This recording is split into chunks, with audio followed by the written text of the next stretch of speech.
menstruation. There is obviously a lot of stigma concerning the idea of menstruation. I've heard people refer to it as a curse. And I feel, first of all, that when we refer to things that have to do with our body or things that we have to go through on a regular basis as a curse or anything in such a negative manner, it has a psychological impact on us, a negative psychological impact. And I believe that has a lot to do with the pain that we sometimes experience with menstruation as well. Now, what I want to say is something that needs to be addressed to all people, men included, and young girls, young boys, everyone, because we all came from a woman's body. It's about time, in my opinion, that we stopped treating menstruation as something considered a curse, as something considered negative, something nasty, because all of those things, as I said before, psychologically affect women who menstruate, which I believe affects the way they feel about it, thus causing more emotional stress and causing more pain in their lives, which is something no one wants to deal with.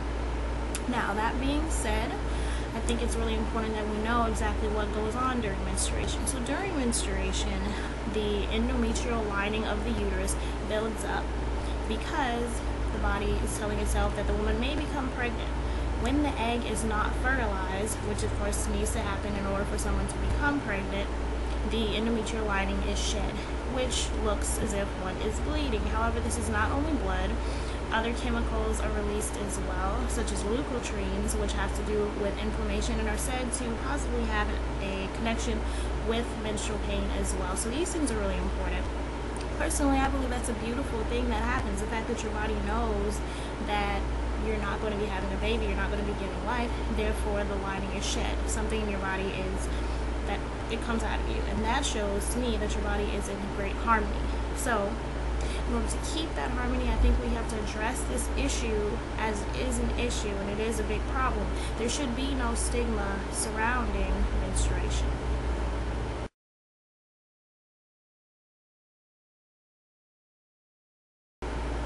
Okay, so now we're going to talk about something very important, the causes of menstrual cramps. As I mentioned before, leukotrienes are a chemical released during menstruation, which has to do with inflammation. However, I wasn't able to find very much information on that, so I believe that study is in its infant stages. However, I will be on the lookout for more information about that.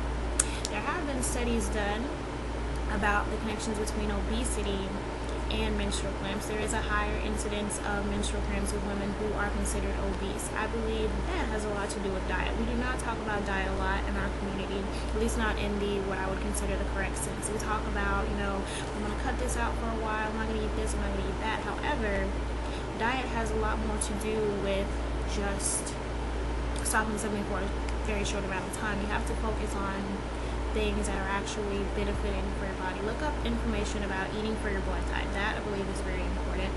Allergy testing is something done in the naturopathic community a lot, because some of the foods that we eat actually do more harm to us than good, and I believe that has a lot to do with menstrual cramps. I know that personally I don't experience menstrual cramps very often. It's a very, very rare occasion when I do. When I do, it always has something to do with something that I've eaten. I know that I can't eat a lot of dairy products on a regular basis, and when I do, I will experience menstrual cramps or just feel bad in general, even if I'm not menstruating at the time. So you have to watch out for your body and know what works and what does not work. As I said, obesity is a big factor in the propensity of menstrual cramps. So with that being said, it also has to do with exercise. Those who exercise more or are more active in their life have a lower incidence of menstrual cramps as well. That is something that I experience too, because I try to work out on a regular basis, and when I do, I feel a lot better in general, not just having to do with menstrual cramps. So look into that. There are a lot of fun ways out there for us to stay active. I belly dance. I love belly dancing. I would recommend it to anyone. It's a lot of moving with the hips, which seems to help one's digestion and one's ability to keep off menstrual cramps. Who wouldn't want to do that? Zumba seems to be very popular in our community as well. I've never done it before, but it looks like a lot of fun. Anything with dance, always good. African dance, so much energy. That'll be a wonderful thing as well. On another topic, alcohol consumption. Alcohol consumption is also connected to menstrual cramping as well. So look into that. Alcohol, in my opinion, is not something that is beneficial to the body. However, supposedly studies have been shown that you should drink just a little bit to keep this and that away. However, I don't drink. I never drink, and I would consider myself a pretty healthy person. So, you know, it's something that you can research on your own. However, that has been shown to increase menstrual cramps as well.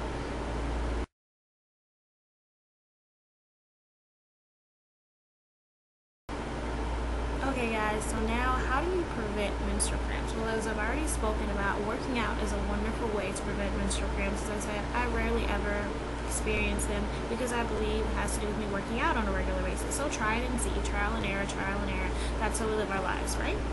Now, on another note, diet, as I spoke about before, calcium and magnesium are very, very important nutrients that we need in our diet as women when we're menstruating. So where are some places that you can get calcium from? People often talk about dairy. I have read other sources that say dairy does not have as much calcium in it as we think. So do some research about that. However, wonderful leafy greens, vegetables like collard greens have wonderful sources of calcium.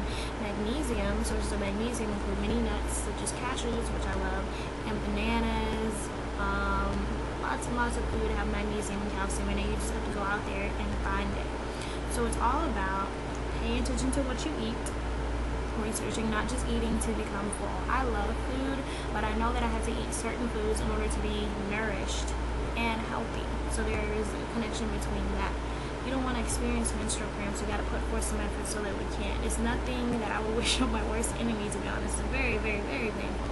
So if you don't want to experience it, you got to change some part of your lifestyle, I would believe, because sometimes menstrual cramps do have to do with other diseases that we're suffering from, but I believe that's a very rare occasion. Doctors will tell you, first off, for some odd reason, that you're suffering from a disease, when in actuality it has a lot to do with your diet. And as I addressed in the beginning, the stigma. We have to stop that, and everyone, I believe, can learn something new about menstruation. It's not nasty, it's not disgusting, it's actually a beautiful experience. Look at it this way. When your body is working in harmony, when homeostasis is in order, when you are in complete and wonderful health, complete on a regular basis at a certain time every month, how can you not be in awe of that? That's something I believe is beautiful, and it's something different that we have from other animals as well. So look that up. Hope this helps. See you all later. Rate, comment, subscribe.